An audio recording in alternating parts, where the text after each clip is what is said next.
ఓం నమ శివాయ. ఏలినాటి శని దోషమా?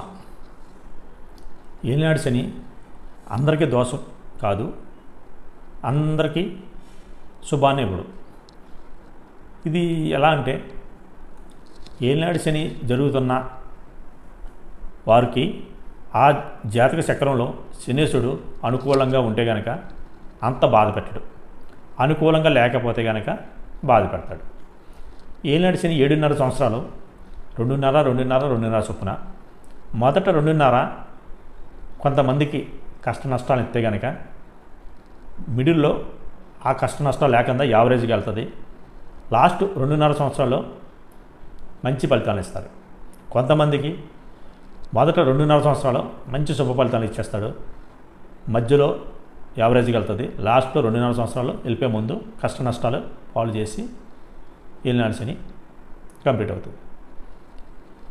ఈ వేరియేషన్ దేనికంటే, మొదట శుభ ఫలితాలు ఇస్తున్నప్పుడు ఆ శనీశ్వరుడు దశ అంతర్దశలు కూడా ఏమన్నా తోడైనయా, ఆ శనీశ్వరుడు ఎక్కడున్నాడు అన్నది జాతక చక్రం బట్టి తెలుస్తుంది.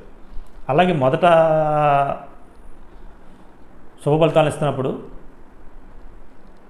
ఏ విధంగా జాతక పరిశీలన చేసి దశ అంతర్దశలు పరిశీలించినామో, అలాగే లాస్ట్లో వెళ్తున్నప్పుడు కూడా 2.5 సంవత్సరాలు, లాస్ట్ 2.5 సంవత్సరాలు శనీశ్వరుడు దశలు అంతర్దశలు ఏమన్నా పడ్డాయా, లేదంటే వాళ్ళ శత్రువులు నక్షత్రాల్లో సంబంధించిన ఏమన్నా దశలు అంతర్దశలు అవి ఏమన్నా వచ్చినాయా, అవన్నీ కూడా చూడాలి.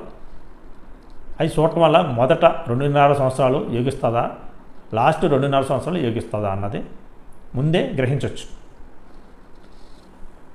శనీశ్వరుడు మందమంతుడు, ఆయన చాలా నిజాయితీ గల వ్యక్తుల్ని మాత్రం మంచి ఫలితాలని ఇస్తాడు. అదే అబద్ధపు మాటలు మాట్లాడేవారికి, మోసపూరితం పనులు చేసేవారికి, చెడు కార్యక్రమాలు చేసేవారిని మాత్రం శనీశ్వరుడు చండాలి చీల్చి వదులుతాడు. అందులో ఏ విధమైన సందేహం లేదు. ఈ ఏలినాటి శని ప్రస్తుతం అయితే కనుక కుంభరాశి, అలాగే మీనరాశి వారికి ఏలినాటి శని జరుగుతుంది. కుంభరాశి వారు ధనిష్ట 3-4 పాదాల వారు, శతభిషం 1, 2, 3, 4 పాదాల వారు, పూర్వభద్ర 1, 2, 3 పాదాల వారు కుంభరాశిలోకి వస్తారు. అలాగే పూర్వభద్ర 4వ పాదం, ఉత్తరాభద్ర 1, 2, 3, 4 పాదాలు, అలాగే రేవతి 1, 2, 3, 4 పాదాల వారు మీనరాశిలోకి వస్తారు. వీరికి ఏలినాటి శనిలో కాస్త ఇబ్బందులు కలుగుతాయి. 2025 మార్చి 29కి మకర రాశిలో ఉన్న నక్షత్ర వారు అందరికీ కూడా ఏలినాటి శని ప్రభావం ఉండదు. ఎందుచేతంటే మార్చి 29, 2025న కుంభంలోంచి మీనంలోకి శనీశ్వరుడు పయనిస్తాడు. అలాగే మేషరాశి వారికి కూడా ఏలినాటి శని ప్రారంభం 2025 మార్చి 29 నుంచి ప్రారంభం అవుతుంది. మీనంలోకి శని వచ్చిన రోజు నుండి మేషరాశి వారికి ఏలినాటి శని ఆరంభం. ఈ మీనంలోకి వచ్చే టైం అయితే కనుక 29 మార్చి 2025. ఆ రోజు నుంచి మేషరాశి వారు ఏలినాటి శని ప్రభావంలోకి వచ్చి ఆ ఈతి బాధల్ని తప్పనిసరిగా ఫేస్ చేయవలసిందే. కానీ ఈ 7.5 సంవత్సరాల్లో 2.5 విభజన చేస్తే కనుక మొదటి 2.5 సంవత్సరాలు కాస్త ఇబ్బందులు ఎదుర్కొంటే కనుక మధ్యలో ఉన్న 2.5 సంవత్సరాలు సామాన్యంగా వెళుతుంది. లాస్ట్ 2.5 సంవత్సరాలు మంచి ఫలితాలని పొందడానికి అవకాశం ఉంది. ఒకవేళ మొదటి 2.5 సంవత్సరాలు బాగా కలిసి వస్తే కనుక మధ్యలో 2.5 సంవత్సరాలు సామాన్యంగా వెళ్ళి ఆఖరణ ఉన్న 2.5 సంవత్సరాలు ఈది బాధలకి గురి చేసి ఏలినాటి శని సమాప్తం అవుతుంది. ఇందులో జాతక చక్రంలో శని అనుకూలతను బట్టి, శని ఉన్న స్థానాలను బట్టి ఈ ఫలితాలు కాస్త మారుతాయి. ఈ మారటం అంటే శని స్వక్షేత్రం ఉండి వారు గనక శని నక్షత్రాలు అయినటువంటి పుష్యమి, అనురాధ, ఉత్తరాభాద్ర నక్షత్రాల్లో ఆ శని ఉంటే, అలాగే ఆ శని కనుక మిత్రక్షేత్రాల్లో ఉన్నట్టు అవుతాయి కనుక కాస్త ఉపశమనం కలుగుతుంది. ఈ మేషరాశి వారు అశ్విని 1, 2, 3, 4 పాదాలు, భరణి 1, 2, 3, 4 పాదాలు, కుత్తిక 1వ పాదం, ఈ 9 పాదాల వారు మేషరాశి వారి కింద లెక్కలోకి వస్తారు. ఈ మేషరాశి వారు ఏలినాటి శని ప్రభావాన్ని ఫేస్ చేయవలసిందే. కానీ ఈ శని కనుక శని నక్షత్రాల్లో ఉన్న ఈ ప్రభావం తీవ్రత తగ్గుతుంది.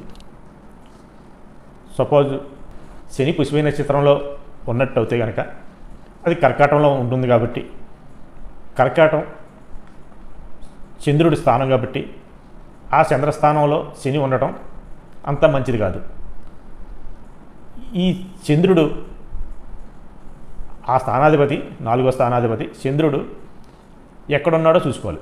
అది మంచి ప్లేస్లో ఉంటే కనుక కాస్త ఇబ్బందులు తగ్గుతాయి.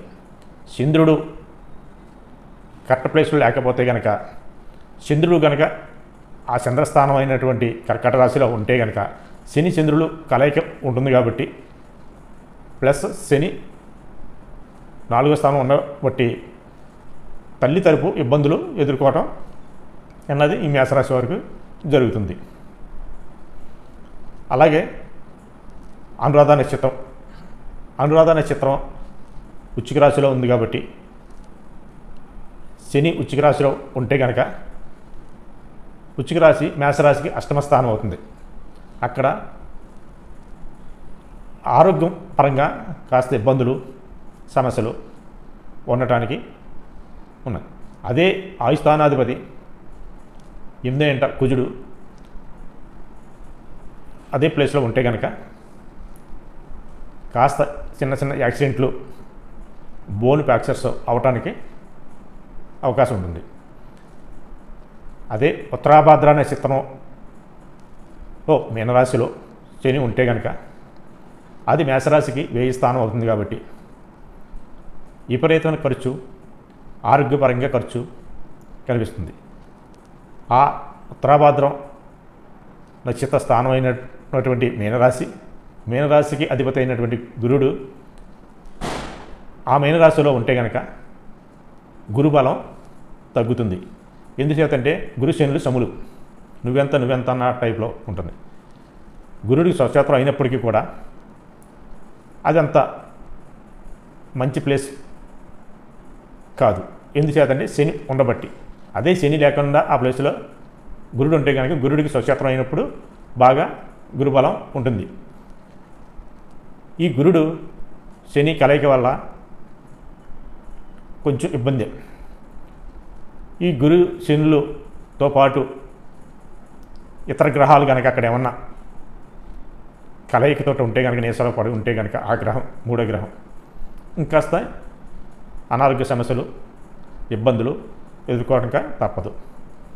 అందుచేత ఈ మేషరాశి వారు ఏలినాటి శని ప్రారంభం అయినప్పటి నుండి పూర్తి అయ్యేటంత వరకు కూడా మంచి పనులు చేయటం, మంచి మాటలు మాట్లాడటం అన్నది ఆచరించడం మంచిది. ఇప్పుడు చెప్పిన ఏలినాటి శని మకర రాశి అయినప్పటికీ కూడా, కుంభరాశి అయినప్పటికీ కూడా, మీనరాశి అయినప్పటికీ కూడా, ఇప్పుడు రాబోయే మేషరాశి వారు అయినప్పటికీ కూడా, లేదు ఇతర రాశుల వారు ఎవరైనా సరే, ఎప్పుడైనా సరే అందరూ ఏలినాటి శని ప్రభావానికి గురి కావాల్సిందే. 30 సంవత్సరాలకు ఒకసారి ఏలినాటి శని అన్నది వస్తుంది. ఒకసారి వచ్చి వెళ్ళిన తర్వాత మళ్ళీ 30 సంవత్సరాలకి ఏలినాటి శని మళ్ళీ ప్రారంభమవుతుంది. లైఫ్లో 2-3 సార్లు పే చేయవలసిందే. చిన్న వయసులో ఏలినాటి శని వస్తే 2-3 ఏలినాటి శనులు వాళ్ళు పే చేయవలసిందే. మధ్య వయసులో అంటే కాస్త వయసు చిన్న వయసు దాటి వచ్చినప్పుడు 2 ఏలినాటి శనులు చూడటానికి అవకాశం ఉంది.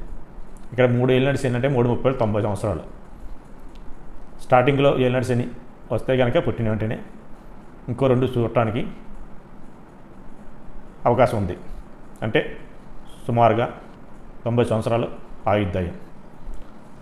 మీకు ఇంకొక సందేహం రావచ్చు, కొంతమంది 90-100 బతుకుతున్నారు కదా, మనిషి ఆయుష్ 100 ఏళ్ళు అంటారు తప్ప వాడికి పదం. మనిషి ఆయుష్ నిజానికి 120 సంవత్సరాలు. 120 సంవత్సరాల ఆయుష్ని కొంతమంది జయించవచ్చు, కొంతమంది 90, 100, 105, కొంతమంది రకరకాలుగా వాళ్ళ పూర్వ కర్మ ఫల సిద్ధాంతం ప్రకారం వాళ్ళ ఆయుష్ పైనే నిర్ణయింపబడుతుంది. కాబట్టి ఆ ఆయుష్ని ఈ జన్మలో ఈ భూమి మీద అనుభవించక తప్పదు. అది ఎవరి జీవిత ప్రమాణం వారిది. మధ్యలో ఈ ఏలినాటి శనులని, అర్ధాశ్వ శని, అష్టమ శని, శని మహాదశలు ఎన్ని కామన్. ఎవరి ఆయుష్ వారు ఆ గ్రహాలు ఆధీనంలో ఉండవలసిందే. ఆ బ్రహ్మదేవుడు రాసిన రాతని తిరగరాసే సామర్థ్యం ఎవరికీ లేదు. మధ్యలో ఈ ఆటుపోట్లు ఇవన్నీ సహజం. ఏదైనప్పటికీ కూడా పుట్టిన తర్వాత చనిపోయేటంత వరకు మధ్యలో మంచి పనులు చేయడానికి, మంచిగా ఉండటానికి, మంచి ఆహారాలు ఆచరించడానికి ప్రయత్నం చేయండి. ఏ రాశుల వారైనా, ఏ లగ్నాల వారైనా, ఏ నక్షత్ర వారైనా ఆచరించవలసింది మంచిని తప్ప చెడుని కాదు. ఆచరించి చూడండి, అంతా మంచే జరుగుతుంది. శుభం.